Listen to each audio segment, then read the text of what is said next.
I believe, the loser of Knees and Skeldra. So the winner of this, they have a huge match ahead of them nonetheless. That being said, everybody, we're starting with game number 1. Heartbleat already picking up the sword, Marker with the gauntlets. Let's get it. Yeah, that is definitely going to be a scary match coming up here. So they are playing a very difficult match to play a more difficult match. So, but either way, yeah, let's get into this right now. Demon Island is going to be the starting stage. Both players with gauntlets in hand. Let's see these fists fly. Okay, gets that neutral, gets another one, and then sliding off with that D-Sig. Yeah, that D-Sig is insane. It has so much space coverage. It's really nice just to slide off stage with it. Heartbleat, though, really surprised that Marker didn't opt for the pogo. It felt like the timing on when they would actually touch the stage was a little telegraphed, but okay, getting really risky off stage. Wow.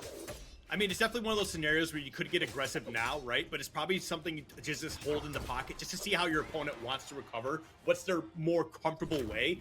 And unfortunately, by not going for it, it seems like you've kind of given them the stock lead. But again, it's game 1. You got to figure a lot about each other. Like, whatever game you had before kind of means nothing. Because like you mentioned, it was way back in the middle of 2022, and that's like a year and a half ago.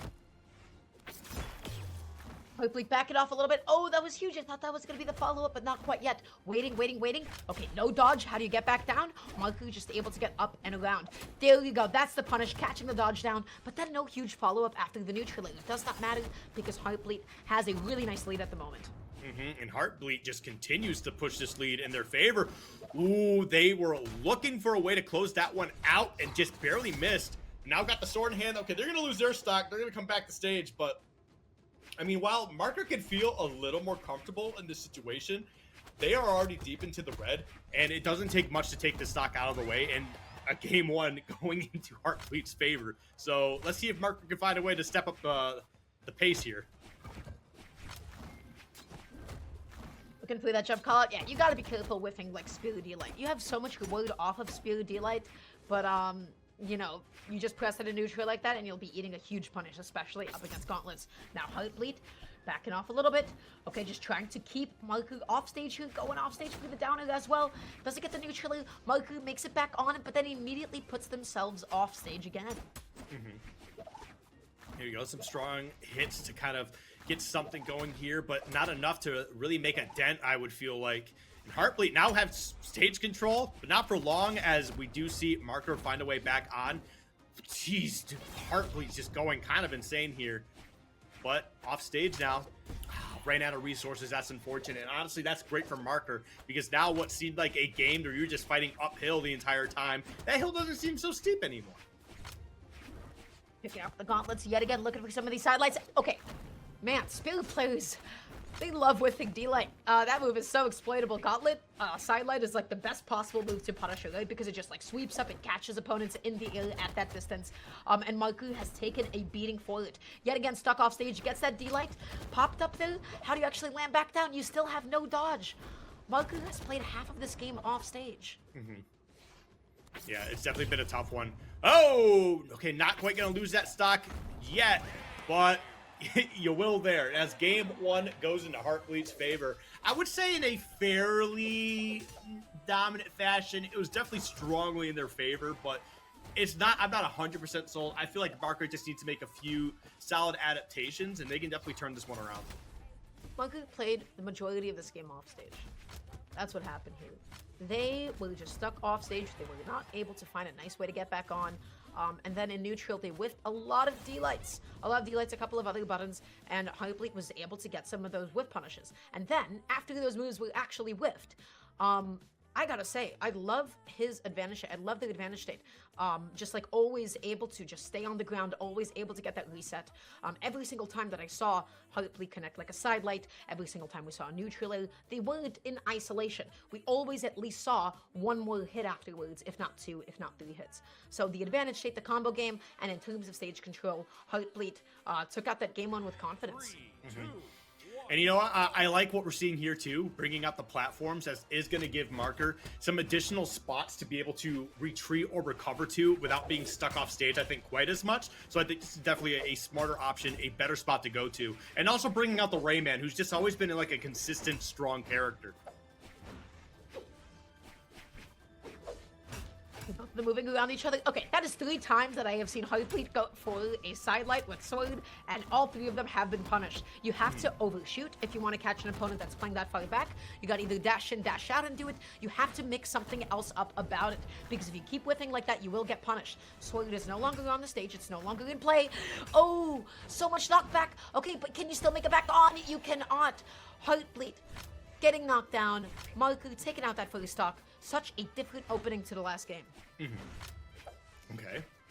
Now we're dancing around here. Marker off to that good start. And again, like, even though I feel like they're whiffing a lot of moves here, it was definitely a good opening. So definitely having that nice switch. I think having these platforms and also just switching up the weapons a little bit too has definitely been a huge boon so far. Gets that neutraler, extends with the sider, and then puts himself off stage. You gotta gently find a way to make it back on. Wanted to go through the double side light. Didn't connect. It was unsuccessful. End light does connect, though. Whiffing that D-light, and that just gives Heartbleat that opening. All right, what's the option here? You're just going to let him onto stage? I mean, not let him. They definitely tried to get a punish, but just a little too slow on the draw. And that's definitely going to be a little bit costly, because now you allow Marker to extend this stock just a little bit longer and potentially get a few more hits in here. And as we can see, these hits are coming through. Great dodge. Okay, not going to follow up into anything after that one hit. Tossing out that weapon. Really nice weapon spawn, picking up the sword. No dodge, but then sword is such a difficult weapon to actually get back onto the stage against. Yeah, ooh, indeed. That was a lovely weapon toss. But Heartbleat just spaced out Marker and made it really difficult for him to get any footing. All right, well, now we're going straight fisticuffs here to see what player can get a nice opening to get started. I mean, right now it's looking... Oh, they were definitely looking for a way to close that one out, potentially off the top. But getting that dare just kind of disrupt the combo game. Oh. That side of the angle is so nasty. Yeah, Heartbleat at that point. No way to make it back onto the stage. And now, once again, Marker securing that lead. A lot more consistent at closing stocks than the last game, I have to say. Yeah, and again, just looking more comfortable in general, too. And like I said, like I think it does happen to do with the platforms, you know, having that additional space as well. It's definitely been a huge help. Ooh. Okay, the GC sidelight, able to get a bit of a follow-up. Gets the sidelight, and then into the ground pound as well. Wanted to go for another one. Heartbleat is being so aggressive off stage. Both of them, luckily, make it back on safely. All right. Some good, strong hits. Just trying to create a little bit of space and get back on stage, and Heartbleat certainly does. Whoa! Oh, Heartbleat had that. That was the right idea, but then held on to the ground pound a little bit too long. And then the neutral does connect. You make it back on thanks to the chase dodge. You're holding it down. You get that ground pound. That is a gauntlet ditto off stage. That is what happens when there are 2 gauntlets off stage. Anybody can get KO'd at any given moment. You get that one neutral, you scoop them up, and then you immediately flip that position. Nobody is safe when gauntlets are off stage. Oh, man, it's not even just that. Like, you were doing so well, and then you just made one misplay, and now it's a relatively even game. Yes, the damage percentages are a little bit different here, but for the most part, Heartbleat is within shooting distance to really find a way to just close this one out. And of course, I said something, and Marker closes it out for themselves. Hey, my bad, Heartbleat. Yeah, that was a pretty cool game. I loved all the gauntlet ditto action that we were getting between these two, with both of them on the screen. So what happened? Why did Marker end up winning? It felt like when it came to edgeguarding, they were significantly more consistent than Heartbleat were that game around. But then also in neutral, I just feel like at the beginning of the game, that was not a good opening for Heartbleat. Like when they picked up the sword and they just like kept trying to initiate over and over, they got punished a lot. And they took a lot of damage for it. I really like the sword towards like the end where we started to see them successfully like space out Marker. I just don't feel like the sword did that much that game. Yeah. I'm trying to see exactly like what the weapon damage numbers are. We should be seeing that pop up here in just a little bit, but yeah, it's definitely just that axe. That's what I was thinking too, is just the axe just played that much more of a part here. While you still kind of had access to the gauntlets, but just having that stronger weapon, you know, just access whenever you needed it to be able to close out stocks. I mean, that was definitely just huge. So, I mean, well played from Marker to, you know, kind of answer back, especially after that game 1 where Heartbleat just felt really in control. I like it. And now we're going back here. Yep. We got the JU now. A little bit of great sword action is about to be afoot. So it's going to be pretty interesting. But right now, just the regular plain old sword for now. Heartbleat. Sword in hand, gets that end light, backs off a little bit, looking for the second one, but then ends up misspacing it. Setting up a juggle, and you already know how devastating sword juggles can be. Neutral recovery, you can just hunt them down. Yep. Here we go. Yeah, the sword definitely bringing in some strong damage so far. Just trying to get things racked up a little bit early here so you can bring out that great sword later on and potentially close out some stocks. I mean, Jae Yoon already hits really hard, and then great sword in general is just so strong itself. Sidelight, D-light, but then the issue is at that point, the stage Great Sword doesn't have a lot of great follow-ups because you carry the opponent off stage. I feel like Great Sword is the kind of a weapon where you want big stages with a lot of room on the ground because you hit that sidelight, D-light, and then your follow-ups get so inconsistent. But right now, Marco cleaning up that first stock. Okay, now we're just getting dancing around here as Marker tries to keep Heartbleat from getting that weapon, but they still find a way to get it regardless. And now it's an offstage game. Patient. That was a really nice, patient, gentle way to get back onto the stage, but that's the recovery to close. Yep, that's a classic sword B&Bs. That's what you do exceptionally well. And now Heartbleat is looking to initiate with some of these side lights, whiffing quite a bit, but does get that reverse neutral light after the D-light bridge. That's exactly what you're looking for. That's one downer, gets that sider, and gets another downer, but then, oh, Heartbleat, you've overcommitted off stage. Look what you've done. You are your own undoing. Oh no. It's already tough to switching to a character like this in literally the middle of the set after 2 games, right? Because you gotta, especially because it's just such a different playstyle at that point than what you were playing. And now you're in a spot where you just gave up a free stock. Granted, you could even things up here relatively soon. And yep, as we do get it. So, okay, not as bad now, but at the time, it looked a little grim, so I am happy to see that stock gets taken. But now I need to see this damage racked up. I need to see you work hard. You gotta work extra hard, actually, to try and find a way to get this game. Heartbleat right now, looking for the recovery, looking for the neutral, just looking to get anything started, but now that's Gauntlet's off stage, that's Rayman off stage, and that is Great Sword off stage. Great Sword can sometimes really struggle to get back on because that recovery, I mean, it's a nice horizontal hitbox and it's a nice active button, but you don't have moves that are fast enough that lets you basically say, hey, get off of me and stop edge guarding. The best that you have is, again, the horizontal hitbox of recovery and then maybe neutral sometimes. But that's Gauntlet's off stage. That's that ground pound. Those are some menacing buttons. Yeah, Heartbleat just could not get back onto the stage that game. It looks like we are returning to... Oh, wait, no. Was Marker playing Chun-Li earlier?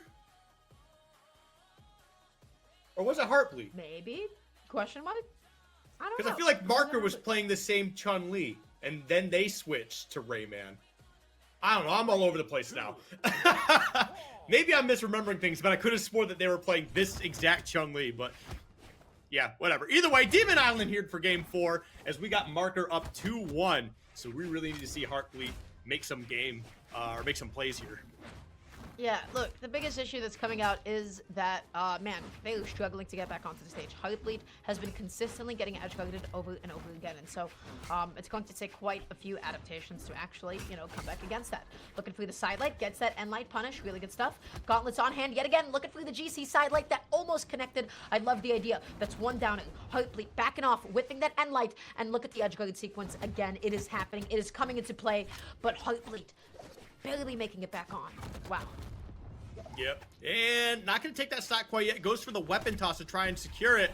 And they aren't able to do that, but they do get that one right there. And that's a nice little lead. Marker definitely sitting pretty right now. Only needs 2 more stocks to close out the set.